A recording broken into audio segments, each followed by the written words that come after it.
अगर हनुमान चालीसा बोलना ये देशद्रोह होगा, ये राजद्रोह होगा, तो हम में से हर व्यक्ति ये राजद्रोह करेगा। हम सारे के सारे हनुमान चालीसा बोलेंगे और अगर सरकार में हिम्मत है तो सरकार हमारे ऊपर राजद्रोह का गुनाह लगाकर दिखाए। पिछले 3-4 दिनों में महाराष्ट्र में जिस प्रकार से गैर जिम्मेदाराना पद्धति से पुलिस का उपयोग करते हुए विरोधी पार्टी के लोगों को जान से मारने की हरकत की गई, प्रयास किया गया, इसके बाद संवाद के लिए जगह कहां बचती है। हमारा तो मानना यह है कि हिटलर शाही से संघर्ष होता है, संवाद नहीं होता। और अगर इस प्रकार की प्रवृत्ति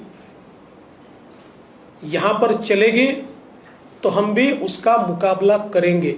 जिस प्रकार से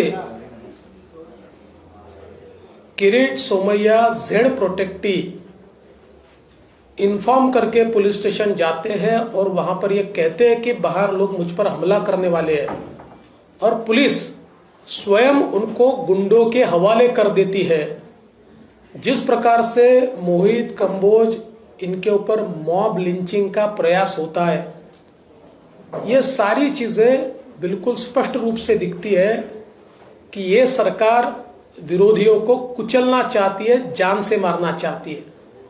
और वैसे भी हम गृह मंत्री के बैठक में जाकर क्या करेंगे, क्योंकि उस बैठक में मुख्यमंत्री तो उपस्थित ही नहीं है और ये सारी चीजें मुख्यमंत्री जी के इशारे पर चल रही है।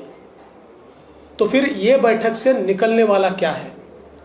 इतना ही नहीं तो एक विधायक इंडिपेंडेंट और एक सांसद इंडिपेंडेंट, ये लोग इतना ही अनाउंस करते हैं कि मुख्यमंत्री जी के निवास स्थान के सामने जाकर हम हनुमान चालीसा बोलेंगे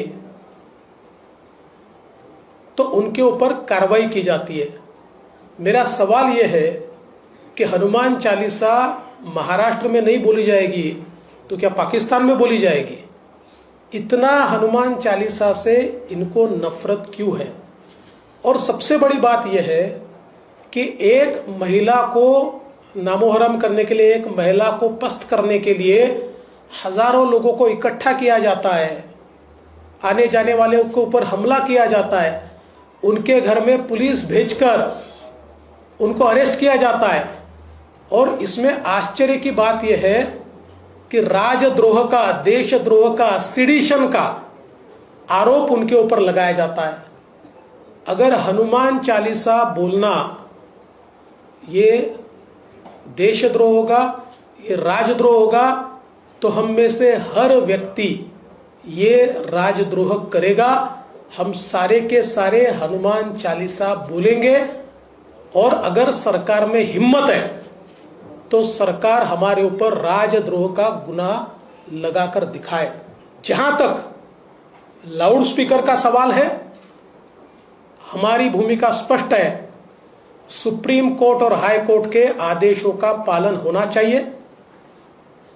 जिस समय पुराने जमाने में हम भी देवी के नवरात्र में रात भर जगराता करते थे, हम भी गणेश जी के समय देर रात तक कार्यक्रम करते थे, लेकिन सुप्रीम कोर्ट ने जब से यह निर्णय दिया कि रात को 10 बजे के बाद लाउड स्पीकर नहीं चलेगा और केवल 15 दिन इसकी छूट दी जाएगी, तब से लेकर हमने 10 बजे के बाद हमारे कार्यक्रम बंद कर दिए।